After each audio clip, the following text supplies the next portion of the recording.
don't know what I just watched. I really, really don't. It's finished Chelsea 0, Brentford 2 at Stamford Bridge. Before I get into my match review, guys, can you make sure you're doing all that nice stuff and liking, commenting and subscribing to the Kweku Afari YouTube channel. I really do appreciate the support. But let's get into it. Brentford came to Stamford Bridge and did a job on Chelsea. Yet again, the third consecutive season that Brentford come to Stamford Bridge and taken all 3 points. Disappointing from Chelsea, man. Obviously showed flashes and glimpses in the first half, but flashes and glimpses don't get you 3 points. Taking your chances and creating chances does. And yet again, it's the same old story for Chelsea. Just failed to capitalise on chances, let the opposition score, and then failed to overturn the deficit. If you look at the first half, you've got to give Brentford a lot of credit in terms of the way they set up. Thomas Frank with 3 at the back stifled Chelsea really for the majority of the game. Like I said, Chelsea had stints and spurts in the first half where they were moving the ball quickly. Cole Palmer in the number 10 role, I think he's making that shirt his own really. He dictating tempo, making sure he's playing those intelligent passes round the corner in the half spaces. He was at the centre of everything good for Chelsea, creating most of our clear-cut opportunities. And one of those opportunities fell to Marc Cucurella, who it was clear on goal really. The ball was chipped in.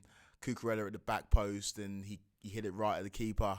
Should have put the ball in the back of the net, and if Chelsea go 1-0 up there, then it's a very, very different ball game. But like I said, Chelsea just failed to capitalise on opportunities despite the fact that we dominated the ball in the Brentford half. Noni Madueke, a man who was largely anonymous for the game, hit the crossbar, cutting on his left foot and hit the bar. It would have been a great goal, but as is Chelsea's luck in front of goal, that didn't go in and the game went the way it went. I said Madueke was anonymous in the first half. Our lack of threat out wide was kind of troubling because despite the fact that Chelsea have failed to score goals in recent times, we have been quite threatening out wide. But because we played Disasi as a makeshift right back, obviously Reece James coming back from injury, Malo Gusto for some reason on the bench despite the fact that I think he played quite well against Arsenal last weekend. Disasi wasn't offering those overlapping options on the right-hand side, and it meant that when Madueke did pick up the ball, there was no threat of somebody overlapping him, and so the Brentford defenders had a pretty easy day when it came to defending Madueke. He was pretty isolated out there, pretty redundant as well, and he was hooked in the second half after doing not too much throughout the game. But I don't think it's all his fault. I think that if we had a right back like Reece James on from the start who was offering that threat out wide, then it'd make Brentford think a little bit more, maybe stretch him a little bit more as well. But we didn't have that, and Chelsea, as a result, weren't a threat from out wide. In terms of the rest of the team, you had Thiago Silva and Levi Colwill, who I think played really well in the game. They marshalled the defence. They didn't really give Brentford the sniff until the second half. And the second half is where it all fell apart from Chelsea, really. We let Brentford in. It was kind of nice play on their right-hand side. And Mbeumo gets the ball in, and Ethan Pinnock's unmarked in the box, and it's a free header. And Chelsea go 1-0 down. I think it's the 58th minute. And then we're chasing, and you know Chelsea aren't very good in terms of playing from behind because we haven't got those goal-scoring threats. We didn't really look menacing, dangerous. We didn't give Brentford enough to think about. And it was just a frustrating half of football. And it's what we've seen before from Chelsea. We don't take our chances in the first half. Second half, the opposition get a goal. They've got something to hold on to, and then we don't break them down, and we don't leave with any points. And ifs, buts, and maybes, there's always glimpses and chances, but if you're not taking those chances, then you're not taking home the 3 points. And Brentford have come and done a job of Chelsea yet again without key players. Let's not get it twisted. We talk about Chelsea players that are missing, but Brentford were missing Ivan Toney. Obviously, that's been well documented. Rico Henry, who's got shouts for getting an England call up, they're both missing for various reasons. So Brentford were by no means at full strength, but they came in and they did a job at Stamford Bridge. And you've got to give credit to Thomas Frank in terms of the way that he set his side up, completely stifled Chelsea. And it was a completely different Chelsea side to what we saw last week against Arsenal, where we showed that dog, we showed that desire, we showed that fight. And yeah, the goals may have been fortuitous last week in terms of we got that penalty, the Mudryk header onto Saliba's arm, which by letter of law is a penalty, but a little bit lucky to get that, and Cole Palmer puts it away. And then the Mudryk goal, the Mudryk goal that goes over Rayo's head, and he says he meant it, but I don't know if he does. But those goals were maybe a little bit fortunate. But when we're not getting those type of goals, I don't see where the goals are coming from. Nothing was sticking with Nicholas Jackson. Obviously, he's new to the Premier League. It takes him time. It's going to take him time. People always want to refer to Didier Drogba. I think we should stop having those conversations. It just piles pressure on Nicholas Jackson. And I just think he's not quite at the level of the Premier League just yet. He might get there. Obviously, we've heard positive things from Pochettino in regards to Nicholas Jackson, saying that he can go on to be one of the best strikers in the Premier League, but we're not seeing it yet. And when the balls are played into him, we saw a few balls played into him early from Cole Palmer in the first half. He can't really make it stick, or he can't really do anything with it. And we haven't got many options to come off the bench. Obviously, we were missing Enzo Fernandez, and we were missing Mudryk, who played key parts in the win against Arsenal last week. They both had small muscular injuries, and we saw the effects of it. I think it's the first time that Enzo Fernandez has not been available for Chelsea since he signed in January. And Mudryk looked to be hitting some sort of form as well. So to me, missing those two key players who we did bring in for big money in January was a huge loss to Chelsea. Thank goodness that Christopher Nkunku is close to full fitness. We heard reports during the week that he could make a return to the Chelsea first 11 very, very soon. And obviously, we've only seen them in pre-season, and it's dangerous relying on players that you haven't seen play competitive games for your club yet.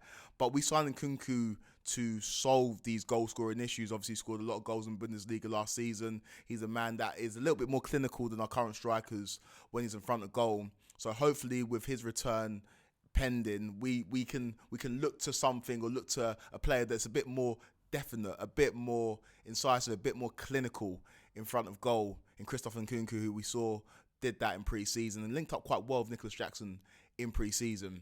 It was a disappointing day for Chelsea, and like I say, it's one step forward, two steps back, and Chelsea just need to find consistent rhythm and consistent form, because that point against Arsenal now means nothing. We just dropped points at home against Brentford, and our home record's been poor recently, dismal. Far cry from when Jose Mourinho came in 2004 and Chelsea didn't lose a home game for years.